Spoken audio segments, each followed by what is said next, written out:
Eshwar Sai Madhuri folk సాంగ్స్తో popular అయిన ఈ జోడీ ఇప్పుడు ఇన్స్టాలో బీభత్సంగా స్క్రోల్ అవుతోంది. దీనికి కారణం ఈశ్వర్ సాయి వైఫ్ దీనికి ఎలా కారణమైంది?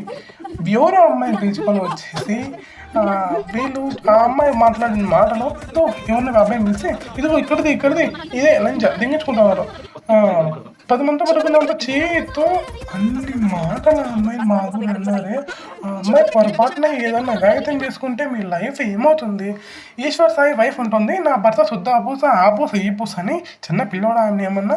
ఇకపోతే ఇవన్నీ ఒక ఎత్తు అయితే ఇప్పుడు మళ్ళీ వచ్చేసి వీడియో మొత్తం డిలీట్ చేయండి, మేమంతా ఓకే అయిపోయాము, నా భర్త ఇంకో అవకాశం ఇమ్మన్నాడు, నా భర్త మంచోడు అని చెప్పేస్తుంది. ఇప్పుడు ఆ అమ్మాయి లైఫ్ ఏం కావాలా? వీళ్ళు తిక్కగొర్రలు అంటే వాళ్ళిద్దరికి పెళ్లి కావాలి. అసలు ఈశ్వర్ సాయి వైఫ్ మనోజ్ గౌడ అర్థం అవ్వట్లేదు. ఈమెను తీసుకెళ్ళి జూ పార్కులు ఈఎంకి కూడా ఇలాంటి సిచ్యువేషన్ రావాలని కోరుకుంటున్నాను. మీరేం కోరుకుంటున్నారు కూడా కామెంట్ చేయండి. Thank you for watching.